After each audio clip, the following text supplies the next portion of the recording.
काढायचे आहे, वर्ग समीकरण काढायचे.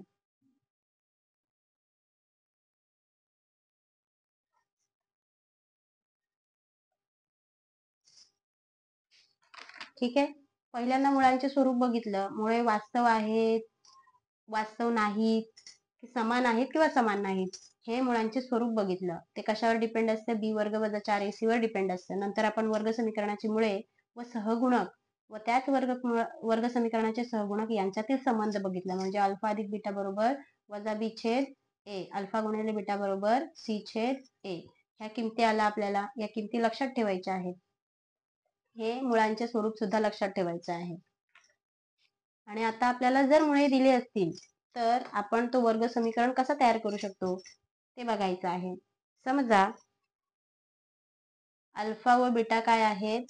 ही मुळे आहेत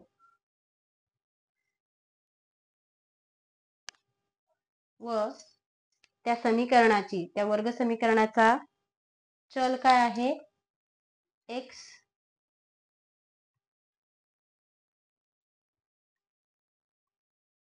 चलांतील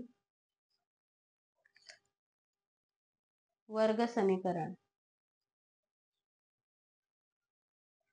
अल्फा बीटा ही मुळे आहेत. कशाची? एक्स चलातील वर्ग समीकरण असेल त्याची अल्फा आणि बीटा ही मुळे आहेत. मग आपण वर्ग समीकरण कसं तयार करायचंय?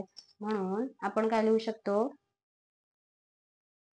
एक्स बरोबर एकतर अल्फा असेल किंवा एक्स ची किंमत बीटा. दोन्ही असतात ना मुळे, अल्फा आणि बीटा, म्हणून एक्स बरोबर अल्फा लिहू शकतो किंवा एक्स बरोबर बीटा असं लिहू शकतो. म्हणून एक्स आता अधिक ए इकडे आला, अधिक अल्फा इकडे आल्यावर काय होणार? वजा अल्फा होणार.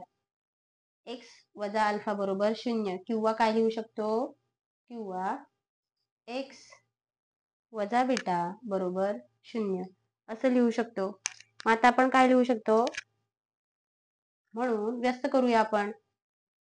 अल्फा अधिक बीटा गुणिले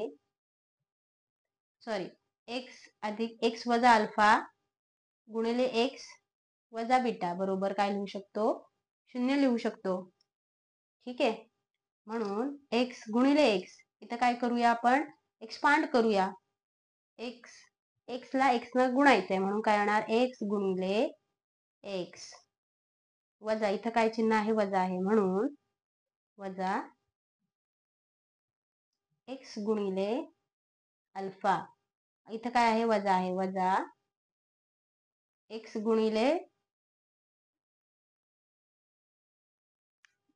पहिल्यांदाला एक्स गुणिले एक्स बरोबर एक्सचा वर्ग. मी डायरेक्ट नाही लिहिते, लिहिते फक्त एक्स गुणिले एक्स. इथं काय चिन्ह आहे? वजा आहे, वजा एक्स गुणिले बीटा. ठीक आहे. नंतर इथं काय? एक्सचा किंमत, एक्सचा रोल संपला. आता येणार आहे अल्फा. अल्फा गुणिले एक्स बरोबर, इथं वजा चिन्ह आहे म्हणून वजा चिन्ह लिहिलं. अल्फा गुणिले एक्स बरोबर एक्स वेळा अल्फा वजा वजा अधिक राहणार अल्फा गुणिले बीटा. अल्फा गुणिले बीटा बरोबर 0. म्हणजेच काय? एक्स गुणिले एक्स बरोबर एक्सचा वर्ग वजा एक्स वेळा बीटा वजा एक्स वेळा अल्फा अधिक अल्फा गुणिले बीटा बरोबर 0.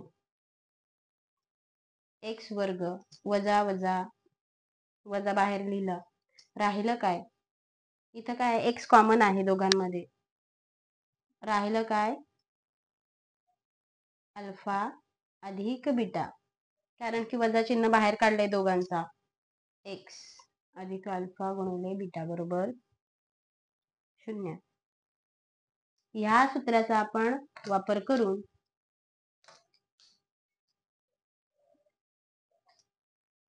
आलं आपल्याला हे वर्ग समीकरण. ठीक आहे. कसं आलं समजलं? जेव्हा आता आपण व्यस्त करते, जेव्हा समीकरण दिलेले असते तेव्हा आपण ह्या पद्धतीने पुढे चालणार आहोत, जातो.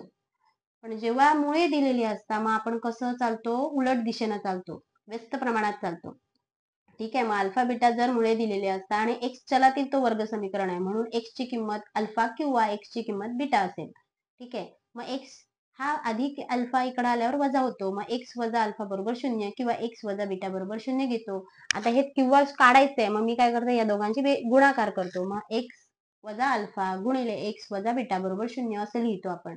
ठीक आहे. मग आता यांचा गुणाकार करायचा आहे. मग एक्स न पहिल्यांदा ह्या अल्फा एक्सला आणि बीटाला गुणायचंय. नंतर मग ह्या अल्फाने या दोघांना गुणायचंय.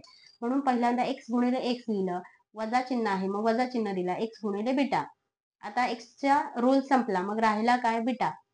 वजा आहे म्हणून वजा लिहिला, वजा एक्स गुणिले राहिला अल्फा. मग वजा लिहिला, वजा एक्स गुणिले अल्फा, वजा वजा अधिक आला अल्फा गुणिले बीटा बरोबर 0. मग आता एक्स गुणिले एक्स एक्सचा वर्ग, बाकीचं तसं लिहिलं. मग इथं आपण काय काढू शकतो, कॉमन काढू शकतो एक्स. मग एक्स कॉमन काढला, राहिला काय मायनस मायनस बाहेर लिहिलं. मग आतमध्ये कंसातील प्रत्येक चलाच्या चिन्ह चेंज होणार आहे. मग जिथं वजा असेल तिथं अधिक होणार आहे. म्हणून इथं काय लिहिलं, अल्फा अधिक झाला आणि बीटा पण अधिक झाला. अल्फा अधिक बीटा बरोबर गुण कंसाच्या बाहेर एक्स आला, अधिक अल्फा अधिक बीटा. हे तुमचं समीकरण मिळालं. ए एक्स वर्ग अधिक बी एक्स अधिक सी बरोबर 0 ह्या पद्धतीचं आहे. म्हणून म्हणजे आपण इथं कशाची गरज आहे, अल्फा अधिक बीटा आणि अल्फा गुणिले बीटाची किंमत आहे. समीकरणाची मुळे दिलेली असता आपण ह्या सूत्राचा वापर करणार आहोत. ह्या सूत्र लक्षात ठेवा. जर मुळे दिले असता आपल्याला समीकरण तयार करायचं असेल तर ह्याचाच वापर करायचा आहे. ठीक आहे. हे 3 पॉइंट आपल्याला 2.5 सराव संच 2.5 सुरू करायच्या अगोदर लक्षात घेणं गरजेचं होतं. म्हणून मग हे पहिल्यांदा एक्सप्लेन केलं. आता आपण 2.5 बघणार आहोत.